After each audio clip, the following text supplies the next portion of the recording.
الحمد لله رب العالمين والعاقبة للمتقين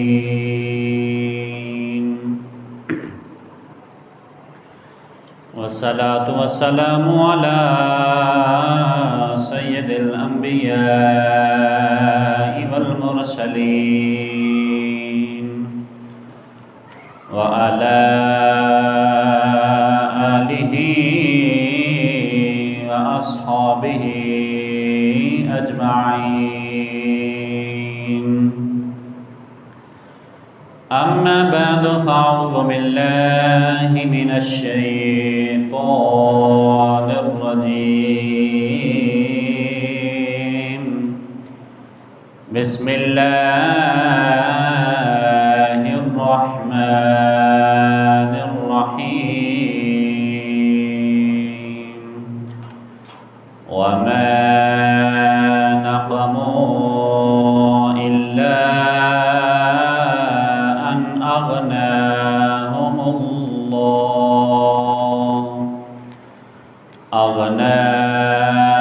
الله ورسوله من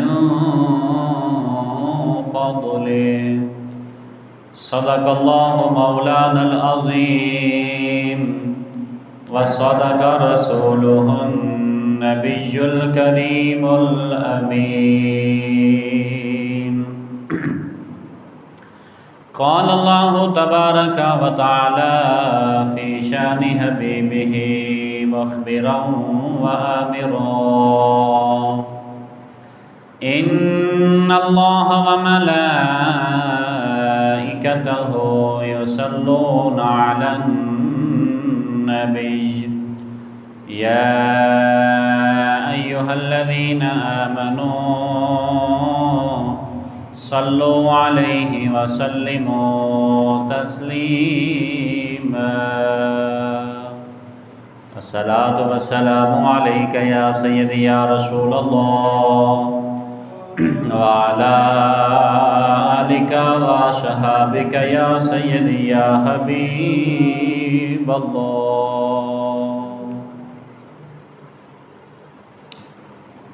اللہ رب العزت کی حمد و ثنا کے بعد تاجدار انبیاء، حبیب کبریا، شافی روز جزا، احمد مجتبی جناب سید محمد مصطفیٰ صلی اللہ تعالیٰ علیہ وآلہ وسلم کی بارگاہ میں درود السلام کا نذرانہ پیش کرنے کے بعد میرے نہایت ہی واجب الاحترام معزز دوستو ساتھیو، السلام علیکم ورحمۃ اللہ وبرکاتہ۔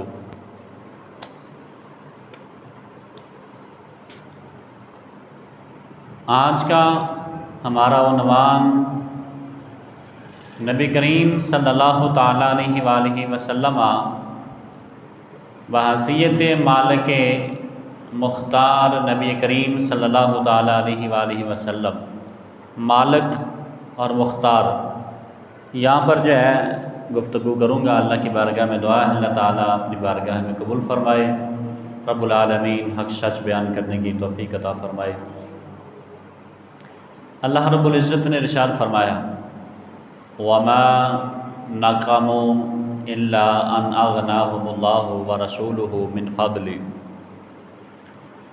اور انہیں کیا برا لگا یہی نہ کہ اللہ اور اس کے رسول نے انہیں اپنے فضل سے غنی کر دیا۔ حضرت مولانا امام حسن رضا بریلوی رحمۃ اللہ علیہ آپ فرماتے ہیں کہ اللہ اللہ شاہ کونین جلالت تیری، فرش کیا عرش پر بھی جاری ہے حکومت تیری، جھولیاں کھول کے بے سمجھے نہیں دوڑے آئے، ہمیں معلوم ہے دولت ہے تیری، عادت ہے تیری، تو ہی ملک خدا، خدا ملک خدا کا مالک، راج تیرا ہے زمانے میں حکومت تیری۔ آگے اعلیٰ حضرت فرماتے ہیں کون دیتا ہے دینے کو منہ چاہیے، کون دیتا ہے دینے کو منہ چاہیے، دینے والا ہے سچا ہمارا نبی۔ تو گرامی قدر حضرات، آگے اعلیٰ حضرت فرماتے ہیں میں تو مالک ہی کہوں گا کہ ہو مالک کے حبیب، میں تو مالک ہی کہوں گا کہ ہو مالک کے حبیب، یعنی محبوب و محب میں نہیں ہوتا تیرا میرا۔ عاشق اور معشوق میں یہ نہیں ہوتا کہ یہ تیرا ہے یہ میرا ہے، سب ایک کا ہی ہوتا ہے۔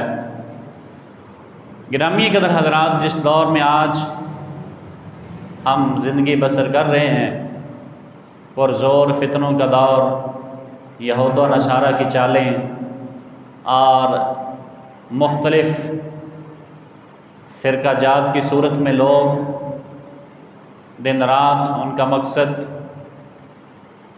مسلمانوں کو اللہ اور اس کے رسول کی محبت سے دور کرنا اور رسول اللہ صلی اللہ تعالیٰ علیہ وسلم کی محبت سے دور کرنا ہے۔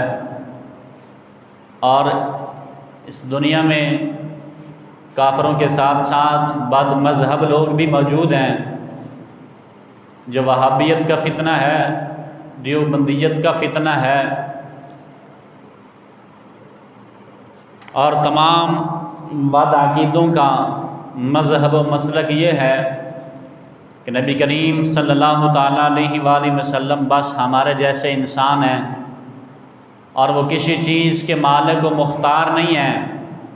معاذ اللہ، یہ عقیدہ اور مذہب قرآن کریم نے ہمیں نہیں سکھایا۔ قرآن کریم کا دیا ہوا عقیدہ اور ہے، مذہب اور ہے، مسلک اور ہے۔ بس آج یہی آپ احباب کے سامنے عرض کروں گا کہ نبی کریم رؤوف الرحیم صلی اللہ تعالیٰ علیہ وسلم کو اللہ تعالیٰ نے مالک بھی بنایا ہے، مختار بھی بنایا ہے۔ اللہ رب العزت نے ارشاد فرمایا وَمَا نَقَمُوا إِلَّا أَنْ أَغْنَاهُمُ اللَّهُ وَرَسُولُهُ مِنْ فَضْلِهِ۔ اللہ رب العزت نے ارشاد فرمایا اور انہیں کیا برا لگا یہی نہ کہ اللہ اور اس کے رسول نے انہیں اپنے فضل سے غنی کر دیا، مالدار کر دیا، دولت والا کر دیا۔ اس آیت کریمہ میں اللہ رب العزت نے کتنے واضح الفاظ کے ساتھ ارشاد فرمایا کہ یہی برا لگا کہ اللہ اور اس کے رسول نے اپنے فضل سے انہیں غنی کر دیا۔ اس آیت مبارکہ سے پتہ چلا کہ اللہ بھی اپنے فضل سے غنی کر دیتا ہے، اور اللہ تعالیٰ اپنے محبوب علیہ الصلوۃ والسلام کو بھی یہ طاقت بخشی ہے کہ وہ بھی جس سے چاہیں اپنی رحمت سے اسے غنی و مالدار کر دیتے ہیں۔ کئی مثالیں حدیث مبارکہ سے ملتی ہیں، لوگ دعا کے لیے آئے، حضور نے دعا فرمائی، اللہ تعالیٰ نے انہیں غنی اور مالدار کر دیا۔ اعلیٰ حضرت فرماتے ہیں میں تو مالک ہی کہوں گا کہ ہو مالک کے حبیب، یعنی محبوب و محب میں نہیں ہوتا تیرا میرا۔ تو گرامی قدر حضرات، آئیں نبی کریم رؤوف الرحیم صلی اللہ تعالیٰ علیہ وسلم کے مالک و مختار کا پہلے مطالعہ قرآن سے کرتے ہیں کہ رب نے اپنے محبوب کو کیا شان عطا فرمائی ہے، پھر اس کے بعد حدیث مبارکہ سے، پھر اس کے بعد چند واقعات آپ احباب کی گوش گزار کروں گا جس میں رب العالمین نے اپنے محبوب علیہ الصلوۃ والسلام کے مالک و مختار ہونے کے جناب علی جو طاقت عطا فرمائی ہے وہ آپ کو ان واقعات میں نظر آتی ہوئی آئے گی۔ پہلے اللہ نے فرمایا وَلَوْ أَنَّهُمْ رَضُوا مَا آتَاهُمُ اللَّهُ وَرَسُولُهُ، فرمایا کہ اور کیا اچھا ہوتا اگر وہ اس پر راضی ہوتے جو اللہ اور رسول نے ان کو دے دیا ہے۔ یہاں صرف اللہ نے یہ نہیں فرمایا، کیا کتنا اچھا ہوتا کہ وہ راضی ہوتے، جو اللہ نے دیا ہے وہ لے لیتے، بلکہ رب العالمین نے فرمایا وہ کتنا اچھا ہوتا جن کو اللہ اور اس کے رسول نے دیا ہے وہ لے لیتے۔ تو پتہ چلا رب بھی دینے والا ہے اور رب کی عطا سے مصطفیٰ بھی دینے والے ہیں۔ آج کا ہمارا موضوع جو ہے وہ ہمارے عقیدے کی پختگی کے لیے ہے، تاکہ جس دور میں ہم جی رہے ہیں ہمارے ذہنوں کے اندر یہ بات ڈالی گئی بس نبی ہمارے جیسا ہے، اس کے بھی دو ہاتھ ہیں، ہمارے بھی دو ہاتھ ہیں، وہ بھی چلتا ہے ہم بھی چلتے ہیں، وہ بھی کھاتا ہے ہم بھی کھاتے ہیں، وہ بھی سوتا ہے ہم بھی سوتے ہیں، وہ محض انسان ہیں اور اسی طرح برابر ہیں۔ ان لوگوں نے جناب علی مسلمانوں کے اندر جو ہے اس تفریق کو پیدا کر دیا۔ آئیں دیکھتے ہیں کہ نبی کی شان کو میرے رب نے کیا سا قرآن کے اندر بیان فرمایا ہے۔ فرمایا کہ وَلَوْ أَنَّهُمْ رَضُوا مَا آتَاهُمُ اللَّهُ وَرَسُولُهُ، فرمایا کتنا اچھا ہوتا، کتنا اچھا ہوتا اور اس بات پر راضی ہو جاتے جو اس کے اللہ اور اس کے رسول نے انہیں عطا کیا ہے۔ تو گرامی قدر حضرات، آقا مولا مصطفیٰ کریم صلی اللہ تعالیٰ علیہ وآلہ وسلم نے اپنے محبوب علیہ السلام کو مالک و مختار بنایا ہے۔ اعلیٰ حضرت فرماتے ہیں کون دیتا ہے دینے کو منہ چاہیے، دینے والا ہے سچا ہمارا نبی۔ قرآن سے تیسری آیت مبارکہ اللہ نے ارشاد فرمایا انعم اللہ علیہ وانعمت علیہ، فرمایا محبوب یاد کرو جب تم فرماتے تھے اس سے جسے اللہ نے نعمت دی۔ فرمایا محبوب تم فرماتے تھے جس سے اللہ تعالیٰ نے نعمت دی اور اسے تو نے نعمت دی۔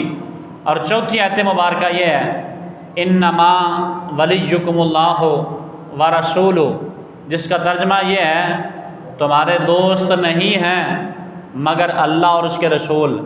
فرمایا تو اللہ اور اس کے رسول کے علاوہ تمہارا کوئی دوست نہیں ہے۔ تو کتنا واضح روشن پاک ہے، ارشاد پاک ہے رب العالمین کا کہ اللہ تعالیٰ نے ان پر احسان فرمایا۔ اللہ تعالیٰ کے محبوب علیہ السلام نے ان پر احسان کیا اور اللہ تعالیٰ نے ان کو نعمت عطا کی، اور اللہ کے محبوب مصطفیٰ جان رحمت مصطفیٰ صلی اللہ تعالیٰ علیہ وسلم نے ان کو بھی نعمت عطا کی۔ اللہ تعالیٰ بے شک تمہارا مددگار ہے، مگر اللہ کے رسول کریم بھی مصطفیٰ بھی تمہارے مددگار ہیں۔ چار آیت مقدسہ میں نے آپ کے سامنے عرض کی ہیں جس کے اندر اللہ تعالیٰ نے اپنا بھی ذکر فرمایا، ساتھ میں اپنے مصطفیٰ رسول کا بھی ذکر فرمایا۔ فرمایا اللہ بھی تمہارا مددگار ہے اور نبی کریم بھی تمہارے مددگار ہیں۔ فرمایا کہ کیا اچھا ہوتا اگر وہ اس بات پہ راضی ہو جاتے کہ جو اللہ اور اس کے رسول نے انہیں عطا کیا ہے وہ اسی پہ راضی ہو جاتے۔ تو گرامی قدر حضرات، بدعقیدہ لوگ جنہیں جناب علی اس دنیا کے اندر نبی کریم صلی اللہ تعالیٰ علیہ وآلہ وسلم کی عزت کو معاذ اللہ گھٹانا چاہا، مگر یہ عزت میرے رب نے انہیں عطا فرمائی ہے۔ وَرَفَعْنَا لَكَ ذِكْرَكَ، تاج رب نے اپنے محبوب کے سر پر سجایا ہے۔ فرمایا محبوب تیرا ذکر میں بلند کروں گا۔ اِذَا ذُكِرْتُ ذُكِرْتَ مَعِي، فرمایا جب میں ذکر خدا کا ہوگا محبوب وہاں ذکر تیرا بھی ہوگا۔ تو جہاں جہاں رب کا ذکر ہے، جہاں جہاں اللہ کا ذکر ہے، تو ساتھ ساتھ رب نے اپنے محبوب کا بھی ذکر فرمایا ہے۔ تو گرامی قدر حضرات، بے شک اللہ تعالیٰ خود سے مددگار ہے، مگر آقا مولا مصطفیٰ کریم صلی اللہ تعالیٰ علیہ وسلم کو اللہ تعالیٰ کے دین و عطا سے وہ بھی مددگار ہیں مسلمانوں کے۔ تو گرامی قدر حضرات، اب دیکھتے ہیں حدیث مبارکہ سے کہ نبی کریم صلی اللہ تعالیٰ علیہ وآلہ وسلم کو اللہ تعالیٰ نے مالک و مختار کیسے بنایا۔ حدیث مبارکہ ایک فَأَغْنَاهُ اللَّهُ وَرَسُولُهُ، صحیح بخاری ہے، اس کی حدیث مبارکہ ہے، یعنی تو اللہ تعالیٰ نے اس کو غنی کر دیا اور اللہ کے رسول نے بھی انہیں غنی کر دیا، یعنی اللہ نے بھی انہیں مالدار کر دیا، اللہ کے رسول نے بھی انہیں جو ہے وہ مالدار کر دیا۔ تو گرامی قدر حضرات، یہاں حدیث میں بھی اللہ اور اس کے رسول کا ذکر ہے، اور اس کے بعد حدیث میں بھی اللہ اور اس کے رسول کا ذکر ہے، قرآن میں بھی اللہ اور اس کے رسول کا ذکر موجود ہے۔ تو محبوب خدا رسول اللہ صلی اللہ تعالیٰ علیہ وسلم نے ارشاد فرمایا اللہ تعالیٰ تو غنی ہے، دولت مند بناتا ہی ہے، مگر رب العالمین نے اپنے فضل سے اپنے محبوب علیہ السلام کو یہ شان بخشی ہے، وہ بھی جسے چاہیں اسے دولت مند اور غنی اور مالدار بنا دیتے ہیں۔ میں تو مالک ہی کہوں گا کہ مالک کے ہے وہ حبیب، یعنی محبوب و محب میں نہیں ہوتا تیرا میرا۔ اعلیٰ فرماتے ہیں میں تو مالک ہی کہوں گا، وہ محبوب ہے، یہ محبوب ہے، اور وہ اللہ محب ہے۔ محب اور محبوب میں تیرا میرا نہیں ہوتا، ہر چیز سانجھی ہوتی ہے۔ اور دوسری حدیث مبارکہ ہے جس میں رسول اللہ صلی اللہ تعالی وسلم نے ارشاد فرمایا اللہ ورسولہ مولا من لا مولا لہ۔ نبی کریم صلی اللہ تعالی وسلم نے فرمایا اللہ تعالیٰ اور اللہ تعالیٰ کے رسول مددگار ہیں اور اس کے جس کا کوئی مددگار نہ ہو۔ یہاں رسول اللہ صلی اللہ علیہ وسلم نے فرمایا اللہ اور اس کا رسول مددگار ہے، اس کے مددگار ہیں جس کا مددگار کوئی بھی نہ ہو۔ تیسری حدیث مبارکہ کے اندر میرے آقا مولا مصطفیٰ کریم صلی اللہ تعالی علیہ وسلم نے فرمایا، حضرت اسامہ بن زید رضی اللہ تعالی عنہما کے حق میں ارشاد فرمایا مجھے اپنے گھر والوں میں سب سے زیادہ محبوب وہ ہے جس کو اللہ نے نعمت دی اور میں نے اس کو نعمت دی۔ یہاں بھی اللہ کا ذکر ہے، یعنی اللہ نے اس کو نعمت دی، پھر ساتھ میں فرمایا میں نے اس کو جو ہے وہ نعمت دی۔ تو 4 قرآن کی آیات آپ کے سامنے بیان کی جس میں اللہ اور اس کے رسول کا دینے کا ذکر موجود ہے، اور یہ حدیث مبارکہ بھی ہیں جس کے اندر اللہ تعالیٰ کے محبوب علیہ الصلوۃ والسلام نے فرمایا کہ اس کو غنی کر دیا جسے اللہ نے اور اس کے محبوب نے فرمایا میرے اپنے گھر والوں میں سے مجھے سب سے زیادہ وہ پسند ہے جس کو اللہ نے نعمت دی اور پھر میں نے اس کو جو ہے وہ نعمت دی۔ مشہور محدث مولا علی قاری رحمۃ اللہ علیہ آپ فرماتے ہیں صحابہ اکرام رضی اللہ تعالیٰ عنہم کو اللہ تعالیٰ نے نعمت بخشی ہے، اور اللہ تعالیٰ کے رسول اللہ صلی اللہ تعالیٰ علیہ وسلم نے بھی صحابہ کو جو ہے وہ نعمت بخشی ہے، مگر یہاں مراد وہ ہے کہ جس کی تصریح قرآن پاک میں جو ہے وہ بیان ہوئی ہے، جب تو فرماتا ہے تو جس کو اللہ تعالیٰ نے نعمت دی ہے۔ تو گرامی قدر حضرات وَأَنْعَمْتُ عَلَيْهِ وَزَيْدٌ، یعنی اور اے نبی تو نے اسے نعمت دی، یعنی وہ زید بن حارثہ ہے۔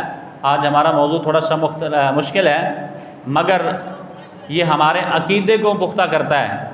جن احباب نے یہ باتیں گھڑ رکھی ہیں کہ معاذ اللہ نبی ہمارے جیسا ہے، تو قرآن و حدیث سے میں نے آج نبی کریم صلی اللہ تعالی وسلم کے رتبے کو بیان کرنا ہے کہ رب تعالیٰ نے اپنے محبوب کو کیسے رتبہ عطا فرمایا۔ جب رب نے قرآن کے اندر دینے کا ذکر فرمایا تو تقریباً 4 آیات ایسی ہیں جن کے اندر میں آپ احباب کے سامنے بیان کر چکا ہوں کہ اللہ اور اس کا رسول دیتا ہے، مگر جب مصطفیٰ کریم صلی اللہ تعالی وسلم نے دینے کا ذکر فرمایا تو حضور بھی یہی فرماتے ہیں جن کو اللہ نے نعمت دی اور اس کے رسول نے نعمت دی، جن کو اللہ نے غنی کر دیا اور اس کے رسول نے غنی کر دیا، فرمایا اللہ بھی تمہارا مددگار ہے اور رسول بھی تمہارا مددگار ہے۔ یعنی اللہ تعالیٰ نے ہر جگہ اپنے محبوب علیہ الصلوۃ والسلام کا ذکر اپنے ساتھ رکھا ہے۔ تو گرامی قدر حضرات نبی کریم رؤوف الرحیم صلی اللہ تعالیٰ علیہ وآلہ وسلم کے بارے میں اعلیٰ حضرت فرماتے ہیں کون دیتا ہے دینے کو منہ چاہیے، دینے والا ہے سچا ہمارا نبی۔ پہلے لینے کے لیے کوئی شکل تو ہو، کوئی تعارف تو ہو، کوئی پہچان تو ہو، پھر ہی کچھ ملتا ہے، ورنہ بغیر پہچان کے کچھ حاصل نہیں ہوتا۔ ایمان والو اللہ تعالیٰ نے ہمارے آقا مولا مصطفیٰ کریم الرؤوف الرحیم صلی اللہ تعالی وسلم کو بے مثل اور لاجواب جو ہے وہ بنایا ہے، اور آپ جیسا کوئی ہوا ہے اور نہ ہی قیامت تک جو ہے وہ کوئی ہو سکتا ہے۔ اعلیٰ حضرت نے فرمایا تیرے خلق کو حق نے عظیم کہا، یعنی تیرے اخلاق کو حق نے عظیم کہا، تیرے خلق کو حق نے جمیل کہا، کوئی تجھ سا ہوا ہے نہ ہوگا، شاہا تیرے خلق حسن و ادا کی قسم۔ آپ قسم اٹھا کے کہتے ہیں قسم ہے یا رسول اللہ آپ جیسا نہ کوئی ہوا ہے اور نہ ہی قیامت تک جو ہے وہ کوئی اور ہوگا۔ تو گرامی قدر حضرات 4 حدیث مبارکہ اور 4 قرآنی آیات آپ کے سامنے رکھی۔ اب سے جناب علی ہم وہ واقعات کا ذکر کرنا چاہتے ہیں جس کے اندر اللہ رب العزت نے اپنے محبوب علیہ الصلوۃ والسلام کو فضیلتیں عطا فرمائی ہیں۔ اور سب سے پہلے صوم و سلام، میرے آقا مولا مصطفیٰ کریم صلی اللہ تعالیٰ علیہ وسلم روزہ رکھتے تھے اور بغیر افطار کی اگلا روزہ رکھ لیتے تھے۔ تو بعض صحابہ کرام نے حضور علیہ الصلوۃ والسلام کا یہ عمل دیکھا تو نبی کریم صلی اللہ تعالیٰ علیہ وسلم کے اصحاب نے بھی روزہ رکھنا شروع کر دیا، یعنی روزہ رکھا بغیر افطار کے، اگلا روزہ پھر رکھ لیا۔ تو نبی کریم رؤوف الرحیم صلی اللہ تعالیٰ علیہ وسلم نے ارشاد فرمایا میرے صحابہ کیا تم کمزور ہو گئے ہو؟ عرض کرتے ہیں یا رسول اللہ ہم بھی آپ جیسے صوم و سلام کے جو ہے وہ روزے رکھتے ہیں۔ تو میرے آقا مولا مصطفیٰ صلی اللہ علیہ وسلم نے فرمایا تم میری ریس کرتے ہو، تم میں ہے کوئی محمد جیسا؟ فرمایا تم میں سے کوئی ہے ایسا جو میرے جیسا ہو؟ فرمایا میں رات اپنے رب کے پاس گزارتا ہوں، میرا رب مجھے کھلاتا بھی ہے، میرا رب مجھے پلاتا بھی ہے۔ تو حضور نے خود فرمایا ہے کوئی ایسا جو میری مثل ہو تم میں سے؟ تو جب صحابہ میں سے حضور کی مثل جیسا کوئی نہیں ہو سکتا تو پھر اس دنیا میں اور اس وقت کون جو ہے وہ حضور علیہ الصلوۃ والسلام جیسا ہو سکتا ہے؟ تو آیا اس وقت حضور علیہ الصلوۃ والسلام کے صحابہ میں سے حضرت ابوبکر صدیق بھی وہاں موجود تھے، حضرت عمر فاروق بھی وہاں موجود ہیں، جن کے بارے میں حضور نے ارشاد فرمایا اگر میرے بعد کوئی نبی ہوتا تو وہ عمر ہوتا، یعنی جو ایک نبی کے اندر جو ہے وہ صفتیں ہیں وہ عمر کے اندر بھی ہیں، لیکن میرے بعد کوئی نبی نہیں ہے۔ تو جب ان میں سے کسی کی ہمت نہیں پڑی، یا رسول اللہ آپ کے بھی 2 ہاتھ ہیں، ہمارے بھی 2 ہاتھ ہیں، آپ بولتے ہیں ہم بھی بولتے ہیں، آپ بھی کھاتے ہیں ہم بھی کھاتے ہیں، آپ بھی پیتے ہیں ہم بھی پیتے ہیں، آپ سوتے بھی ہم بھی سوتے ہیں، تو حضور علیہ الصلوۃ والسلام نے فرمایا وَأَيُّكُمْ مِثْلِي، فرمایا کیا تم میں سے ہے کوئی ایسا جو میری مثل ہو؟ تو پتہ چلا کہ آقا مولا مصطفیٰ صلی اللہ علیہ وسلم کی مثل جیسا نہ اس وقت تھا، نہ کوئی ہے، نہ کوئی آیا ہے، اور نہ قیامت تک کوئی آ سکتا ہے۔ رب تعالیٰ نے اپنے محبوب کو بے مثال جو ہے وہ پیدا فرمایا ہے۔ تو گرامی قدر حضرات، اس دور میں جب رسول اللہ صلی اللہ تعالیٰ علیہ وسلم کے صحابہ حضرت ابوبکر بھی موجود ہیں، حضرت عمر فاروق بھی موجود ہیں، عثمان غنی بھی ہیں، مولا علی شیر خدا بھی ہیں، اور دوسرے صحابہ کرام بھی ہیں، تو حضور نے فرمایا میری مثل جیسا تم میں سے کوئی بھی نہیں ہے۔ تو جب صحابہ میں سے حضور کی مثل جیسا کوئی نہیں ہے، تو آج کا کون کھڑا ہو کے حضور کی مثل جیسا کو بن سکتا ہے؟ کوئی بھی نہیں ہے۔ تو گرامی قدر حضرات، قرآن کے اندر ایک آیت ہے انما انا بشر مثلکم یوحی، اس کے اندر ایک آیت ہے کہ رب تعالیٰ نے فرمایا محبوب آپ اعلان فرما دے کہ میں تمہاری جیسا بشر ہوں۔ یہ سمجھانے کے لیے تھا، اور یہ حکم رسول اللہ کو تھا کہ محبوب آپ اعلان کر دیں کہ میں بشر ہوں، نہ کہ ہمیں حکم ہے کہ ہم کہیں کہ رسول اللہ بشر ہیں یا انسان ہے، بلکہ یہ حکم تو اللہ نے اپنے محبوب کو عطا کیا تھا۔ اگر رسول اللہ کریم صلی اللہ علیہ وسلم، جو لوگ کہتے ہیں ہماری جیسا ہیں، اگر حضور نہ کھاتے تو ہمیں حلال حرام کا کیسے پتہ چلتا؟ اگر حضور نہ سوتے تو ہمیں سونے کا کیسے پتہ چلتا؟ اگر حضور نہ پیتے تو ہمیں کیسے پتہ چلتا یہ مشروب ہمارے لیے حلال ہے یا حرام ہے؟ حضور نماز نہ پڑھتے تو ہمیں کیسے پتہ چلتا ہم نے نماز کو کیسے ادا کرنا ہے؟ تو پتہ چلا مصطفیٰ کریم صلی اللہ علیہ وسلم کے مثل جیسا کوئی بھی نہیں ہے۔ لیکن آج کے دور میں کچھ ایسے افراد بد مذہب بد عقیدہ لوگ ہیں جو آج ہماری نسل کو جو ہے وہ رسول اللہ صلی اللہ علیہ وسلم کی محبت سے دور کر رہے ہیں۔ اور وہ لکھتے ہیں، ایک شخص ہے جن کا نام مولانا اسماعیل دہلوی ہے، وہ لکھتا ہے کہ سب انسان نبی ہوں یا اس کے بعد کوئی امتی ہو، وہ آپس میں بھائی بھائی ہیں۔ یعنی اس نے تو درجہ ہی ختم کر دیا کہ امتی کا اور نبی کا، کہاں کوئی نبی ہو یا امتی ہو، وہ سب بھائی بھائی ہیں۔ جو بڑا بھائی ہوتا ہے وہ بڑا بھائی ہوتا ہے، اس کی عزت ہوتی ہے، اور اولیاء اور امام اور پیرزادہ سب شہید سب انسان ہیں، سب عاجز ہیں، سب کی برابر برابر جو ہے وہ عزت کرنی چاہیے۔ اس نے تو جناب پورا سواگا ہی پھیر دیا، اور مراتب جو ہیں وہ درجات اس نے ختم کر دیے، حالانکہ ایسا ہرگز نہیں ہے۔ ہمارے آقا مولا مصطفیٰ صلی اللہ تعالیٰ علیہ وسلم کو اللہ تعالیٰ نے زمینوں اور آسمان کی دونوں بادشاہیاں عطا فرمائی ہیں، زمین کی بھی اور آسمان کی بھی رب تعالیٰ نے اپنے محبوب کو بادشاہیاں عطا فرمائی ہیں۔ اب آقا مولا مصطفیٰ صلی اللہ تعالیٰ علیہ وسلم کی حدیث سے مبارکہ سننا، حضرت ابو سعید خدری رضی اللہ تعالیٰ عنہ اس حدیث کے راوی ہیں۔ آپ فرماتے ہیں میرے آقا نے ارشاد فرمایا کہ آسمان پر میرے 2 وزیر ہیں اور 2 میرے زمین پر وزیر ہیں، تو بادشاہت ہو تو پھر وزیر بنتے ہیں، تو جب بادشاہت ہی نہ ہو تو پھر وزارت کیسے ملتی ہے؟ حضور نے ارشاد فرمایا میرے 2 وزیر آسمانوں پہ ہیں اور 2 وزیر میرے دنیا پہ ہیں۔ فرمایا جو آسمانوں پہ ہیں، فرمایا ایک کا نام جبرائیل ہے اور دوسرے کا نام میکائیل ہے۔ پھر حضور نے ارشاد فرمایا جو میرے 2 وزیر دنیا میں ہیں، فرمایا ایک کا نام ابو بکر ہے اور دوسرے کا نام عمر فاروق ہے۔ فرمایا یہ وزیر میرے 4 ہیں، 2 دنیا پہ ہیں 2 آسمانوں پہ ہیں۔ تو گرامی قدر حضرات، اس سے پتہ چلا کہ رب العالمین نے اپنے محبوب علیہ الصلوۃ والسلام کو جو ہے وہ زمینی بھی اور آسمانی بھی جو ہے وہ بادشاہیاں عطا فرمائی ہیں۔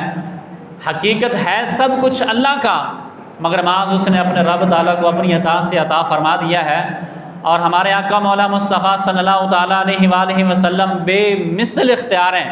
کیسے؟ امیر المؤمنین حضرت مولا علی شیر خدا حضرت قرار فرماتے ہیں رسول اللہ صلی اللہ تعالیٰ علیہ وسلم آپ حج کے موقع پر خطبہ ارشاد فرما رہے تھے۔ ایک شخص نے کہا یا رسول اللہ کیا حج کرنا ہر سال فرض ہے؟ حضور خاموش ہو گئے۔ پھر اس نے کہا یا رسول اللہ کیا حج کرنا ہر سال فرض ہے؟ حضور پھر خاموش ہو گئے۔ تیسری مرتبہ اس نے جب پوچھا تو حضور نے فرمایا کہ اگر میں یہ کہہ دیتا کہ حج فرض ہے تو تمہارے اوپر ہر سال حج کرنا فرض ہو جاتا۔ یعنی مصطفیٰ کے لبوں سے جو بھی نکلا رب نے اس کو شریعت بنا دیا۔ حضور نے ایک مرتبہ کہا کہ حج فرض ہے، رب تعالیٰ نے ایک مرتبہ ہر انسان پر وَلِلَّهِ عَلَى النَّاسِ حِجُّ الْبَيْتِ مَنِ اسْتَطَاعَ إِلَيْهِ سَبِيلًا، فرمایا کہ ہر بندے پر جو استطاعت رکھتا ہو حج کی، اس پر زندگی میں ایک مرتبہ حج اس پر فرض ہے، اگر وہ زیادہ کرتا ہے تو اس کی اپنی مرضی ہے۔ تو رب العالمین کے محبوب نے ایک حج کا ذکر فرمایا، رب نے ایک حج جو ہے وہ فرض کر دیا۔ حضور نے فرمایا اگر میرے لبوں سے نکل جاتا تو میں کہہ دیتا، تو پھر ہر سال جو ہے وہ حج تمہارے اوپر فرض ہو جاتا۔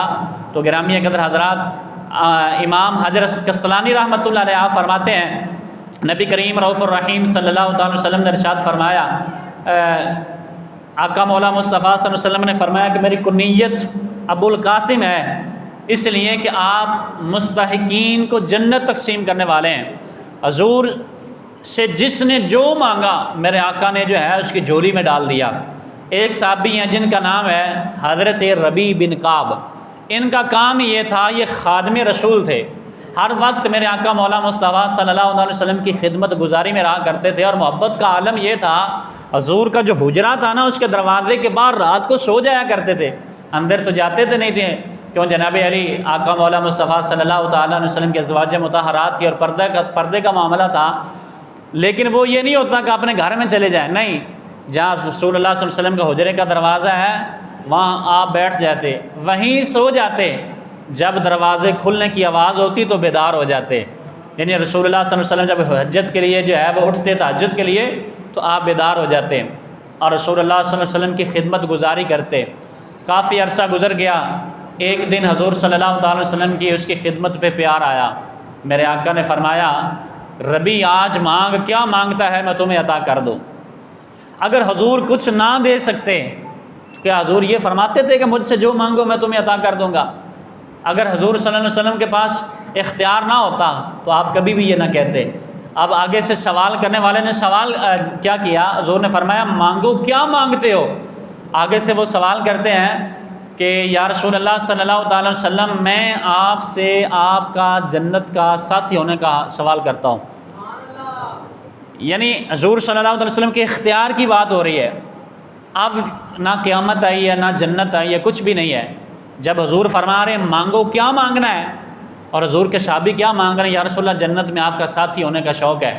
اب حضور نے یہ تو نہیں فرمایا کہ جنت تو میں نہیں دوں گا بلکہ رب دے گا، رسول اللہ صلی اللہ علیہ وسلم نے فرمایا تو جنت میں میرا ساتھی ہوگا، اس کے علاوہ اور بھی مانگ، کیا مانگتا ہے، اور بھی مانگ مجھ سے، کیا مانگتا ہے؟ تو رسول کریم صلی اللہ تعالیٰ علیہ وآلہ وسلم نے اسے جنت بھی عطا فرمائی، فرمایا اور جو مجھ سے مانگنا ہے وہ بھی مانگ لو، میں محمد تمہیں عطا کر دوں گا۔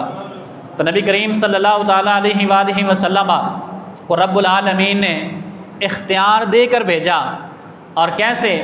جنگ احد میں حضرت قتادہ رضی اللہ تعالیٰ عنہ کی جناب آنکھ میں تیر لگا یا نیزہ، تو وہ نیزہ جب نکالا گیا تو آنکھ کا جو ڈیلا ہے یہ باہر نکل آیا، اور رسول اللہ صلی اللہ علیہ وسلم کی بارگاہ میں وہ آنکھ کا جو یہ ڈیلا نا آنا، اس کو لے کر حضور کی بارگاہ میں آ گئے، یا رسول اللہ صلی اللہ علیہ وسلم یہ آنکھ ڈیلا نکل گیا ہے، اس کو صحیح فرما دیں۔ حضور نے ارشاد فرمایا آنکھ ٹھیک کروانی ہے یا جنت لینی ہے؟ آنکھ ٹھیک کروانی ہے یا جنت لینی ہے؟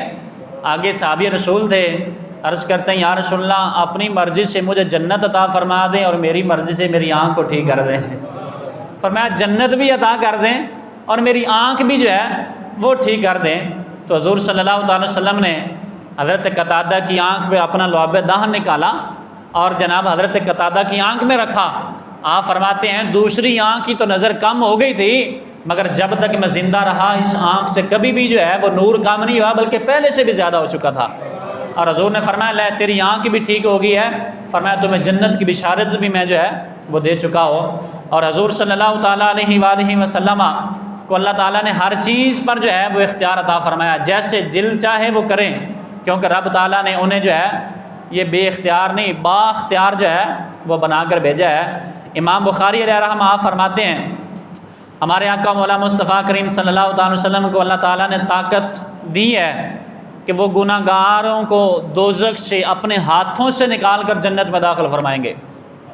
عام آگ جل رہی ہو تو انسان اس کے اندر ہاتھ نہیں کرتا جل نہ جاؤں، اور وہ بھی دوزخ کی آگ جس کے بارے میں حضور نے ارشاد فرمایا اگر سوئی کے نکے کے برابر اس کا سوراخ اگر دنیا میں ہو جائے تو دنیا میں ہر چیز جو ہے اس کی تپش سے جو ہے وہ سڑ جائے، گل جائے، اور حضور صلی اللہ تعالیٰ علیہ وسلم اس دوزخ سے جناب اپنے گناہگار امتیوں کو نکال کے جنت میں جو ہے وہ داخل فرمائیں گے۔ تو پھر رب العالمین نے کیسے اپنے محبوب کو اختیار عطا فرمایا ہے۔ آگے حضرت ابو ہریرہ رضی اللہ تعالیٰ عنہ فرماتے ہیں میں کئی روز سے میں بھوکا تھا، پیاسا تھا، کچھ کھانے کے لیے نہیں تھا، شدت جو ہے وہ اختیار کر چکی تھی بھوک اور پیاس کی۔ کہتے ہیں کہ میں ایک دن ایک راستے پہ بیٹھ گیا جہاں سے لوگوں کا آنے جانے کا راستہ تھا۔ کہتے ہیں کہ وہاں سے حضرت ابوبکر صدیق گزرے۔ میں نے ان سے کہا کہ حضرت فلاں آیت کا ترجمہ کیا ہے؟ حالانکہ آپ فرماتے ہیں مجھے آیت آتی تھی، اس کا ترجمہ بھی آتا تھا۔ میں نے اس وجہ سے ان سے کلام کیا تھا تاکہ وہ میری طرف دیکھیں گے اور انہیں خبر ہوگی کہ ابو ہریرہ کا چہرہ جو ہے وہ بڑا کمزور پڑ گیا ہے، تو مجھ سے کھانے کا پوچھیں گے یا پینے کا، تو میں کہہ دوں گا جی بھوک لگی ہے تو مجھے کھانے کے لیے کچھ مل جائے گا۔ حضرت ابو ہریرہ فرماتے ہیں میں نے ان سے سوال کیا، انہوں نے جواب دیا، آنکھیں جھکا کے وہ آگے گزر گئے۔ کہتے ہیں کہ پھر وہاں سے حضرت عمر فاروق گزرے، میں نے ان سے بھی وہی آیت پوچھی تاکہ یہ مجھے کھانے پینے کے لیے کچھ جو ہے وہ چیز مہیا کریں۔ حضرت عمر فاروق نے بھی ابو ہریرہ کی طرف نہ دیکھا بلکہ آیت کا جواب دے کر آپ بھی گزر گئے۔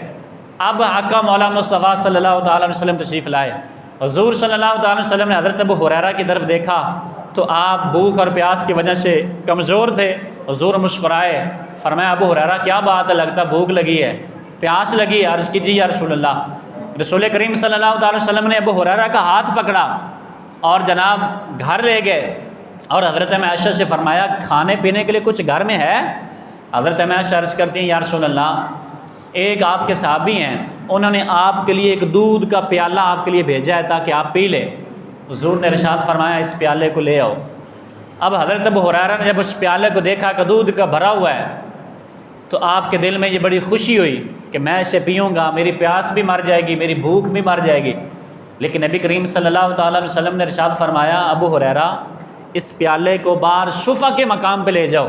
صفا ایک چبوترا تھا جہاں نبی پاک صلی اللہ تعالیٰ وسلم نے مدرسہ بنایا ہوا تھا اور حضور اپنے صحابہ کو تعلیم دیا کرتے تھے۔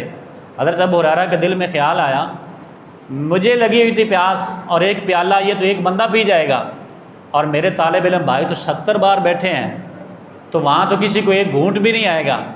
اب ابو ہریرہ چلتے چلتے وہاں پہنچے، پیچھے سے حضور بھی وہاں آ گئے۔ حضور نے فرمایا جی یہ پیو۔ ابو ہریرہ فرماتے ہیں ہم سب میں سے ہر ایک نے اس پیالے کو جی بھر کے پیا۔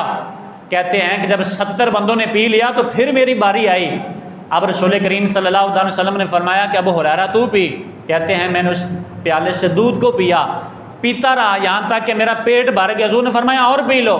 کہتے ہیں کہ جب میں پی کے فارغ ہوا تو آپ فرماتے ہیں وہ پیالہ جس کو 70 بندوں نے پہلے پیا تھا اور 71واں میں تھا تو میں نے دیکھا پیالہ پہلے کی طرح دودھ کا بھرا ہوا تھا۔ پھر حضور نے وہ پیالہ پکڑا، پھر حضور نے خود پیا، اور پھر جو پیالہ جو ہے وہ دودھ کا ختم ہوا۔ تو رسول کریم صلی اللہ تعالیٰ علیہ وآلہ وسلم کو رب العالمین نے کیسی جو ہے وہ شانیں عطا فرمائی ہیں۔ آج کا کوئی شخص کھڑا ہو کہ بے ایمان اور بد عقیدہ شخص ہمارے نبی کی بات میں بات کرے کہ وہ تو ایسے تھے، وہ بھی چلتے ہیں، ہم بھی چلتے ہیں، وہ جب زمین پہ چلتے ہیں تو زمین ناز کرتی ہے، اور ہم جیسے جب گناہگار چلتے ہیں تو زمین یہ چاہتی ہے کہ میں پھٹ جاؤں، یہ گناہگار میرے اندر آ جائیں، اور مقابلہ جو ہے وہ مصطفیٰ کا کرنا ہو۔ رب العالمین نے آپ کو بڑی شانوں سے نوازا ہے، اور حضرت آقا مولا مصطفیٰ صلی اللہ علیہ وسلم کی زبان سے جو نکل گیا نا رب العالمین نے وہ پورا کیا ہے۔ اور رسول اللہ صلی اللہ تعالیٰ علیہ وآلہ وسلم کی جو زبان ہے یہی شریعت تھی، جو بھی آپ کی زبان سے نکل گیا رب تعالیٰ نے اس کو جو ہے وہ شریعت بنا دیا۔ تو گرامی قدر حضرات، حضرت انس فرماتے ہیں ایک شخص وہی لکھتا تھا، جب قرآن نازل ہوتا تو وہ لکھتا تھا، اور چند دن کے بعد جب اس نے وہی لکھی نا وہ مرتد ہو گیا۔ اب اپنی قوم میں جب واپس گیا تو کہنے لگا کہ جس نبی کا تم کلمہ پڑھتے ہو یا لوگ جس نبی کا کلمہ پڑھ رہے ہیں وہ لکھنا پڑھنا نہیں جانتا۔ فرمایا میں اس کو لکھاتا ہوں، وہ لکھتا ہے اور اس کو کچھ بھی نہیں آتا۔ تو جب نبی کریم صلی اللہ تعالی وسلم کا اس بات کا علم ہوا تو حضور نے فرمایا جا تمہیں زمین بھی قبول نہیں کرے گی، تمہیں زمین بھی قبول نہیں کرے گی۔